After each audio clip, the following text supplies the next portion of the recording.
Guys welcome back to Prasanna சமையலறை. இன்றைக்கி நம்ம செய்ய போகிற ரெசிபி பார்த்திங்கன்னா கம்பங்கூழ் செய்ய போகிறோம். இது எப்படி செய்யறதுன்னு வாங்க வீடியோக்குள்ளே போய் பார்க்கலாம். இப்போ இந்த டம்ளர் அளவில் ஒரு டம்ளர் கம்பு எடுத்திருக்கேன். நான் நாட்டு கம்பு எடுத்திருக்கேன். இந்த நாட்டு கம்பை ஒரு கப்பில் நல்லா போட்டு கழுவிக்கோங்க. 2 இல்லை 3 டைம் போட்டு நல்லா கழுவிட்டு ஒரு 2 மணி நேரம் ஊற வச்சு எடுத்துக்கணும். இப்போ கம்பங்கூழ் செய்யறதுக்கு 2 மணி நேரம் ஊற வச்சுருக்கேன். கம்பு ரெடி ஆயிடுச்சு.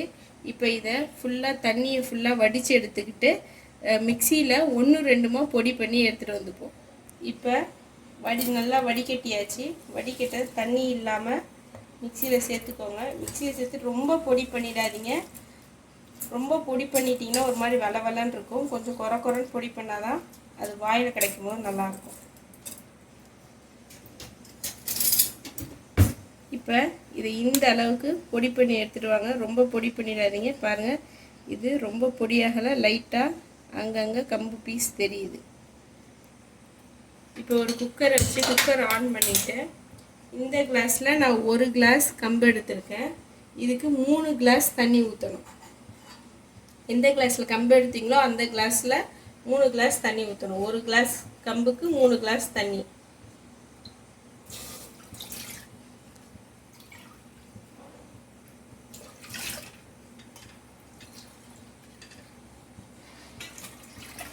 மூணு கிளாஸ் தண்ணி ஊற்றியாச்சு. இந்த தண்ணி நல்லா கொதித்து வரும்போது நம்ம கம்பு அரைச்சதை சேர்த்துக்கலாம்.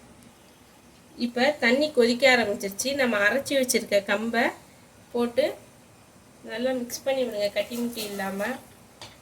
தண்ணி கொதிச்சோடனே போடுங்க. கொதிக்கிறதுக்கு முன்னாடியே போட்டிங்கன்னா கட்டி ஆகிடும், அங்கங்கே கட்டியாக ஆகும்.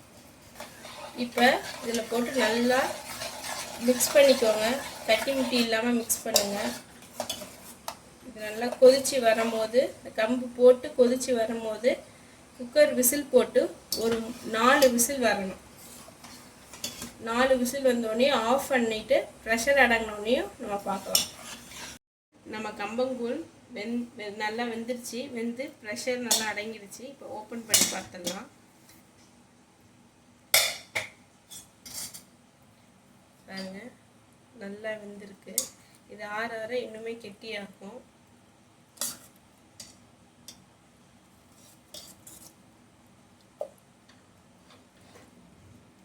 இப்போது இதில் ஒரு 2 கிளாஸ் தண்ணி ஊற்றிக்கலாம். ஊற்றி ஓவர் நைட் இதை புளிக்க விட்டுறலாம்.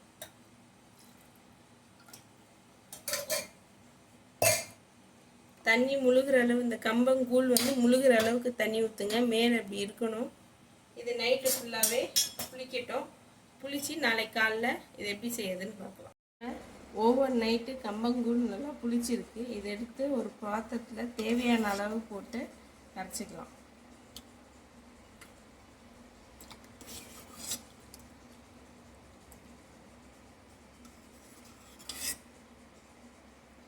இப்போ இந்த நைட்டு தண்ணி ஊற்றிருந்தாலும் அந்த தண்ணியே சேர்த்துக்கோங்க கரைச்சிக்கிறதுக்கு. இப்போ இது கூட கெட்டியான தயிர் கொஞ்சம் சேர்த்துக்கோங்க.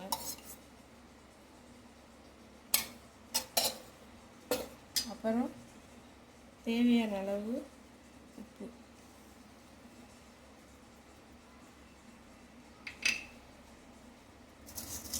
அப்புறம் பொடிசாக அரிஞ்சு வச்ச சின்ன வெங்காயம். உங்களுக்கு தேவைப்பட்டால் நீங்கள் ஆட் பண்ணிக்கலாம். எங்கள் வீட்டில் பிடிக்கும், நாங்கள் ஆட் பண்ணுறோம். இப்போ தயிர், வெங்காயம், உப்பு எல்லாம் போட்டு நல்லா கலந்தாச்சு.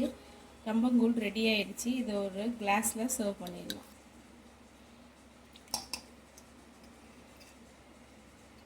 இந்த கம்பங்கூழுக்கு சைட் டிஷ்ஷாக நம்ம மோர் மிளகான்னு சொல்லுவோம். அந்த மோர் மிளகா வறுத்து வச்சுக்கலாம். மாங்காய், உப்பு காரம் போட்டு எடுத்து வச்சுக்கோங்க.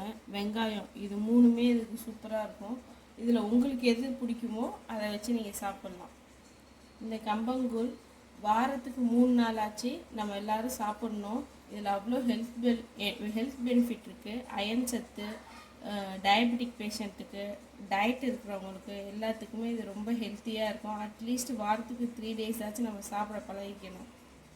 இந்த கம்பங்கூழ் ஒரு சிறுதானிய உணவாகும். இது உங்கள் வீட்டில் செஞ்சு பாருங்கள். என் சேனலுக்கு லைக் பண்ணுங்கள், ஷேர் பண்ணுங்கள், சப்ஸ்கிரைப் பண்ணுங்கள், பெல் ஐக்கானை கிளிக் பண்ணுங்கள். அப்போ தான் நான் போடுற வீடியோ உங்களுக்கு உடனுக்குடனே வரும். Thank you friends. பாய்.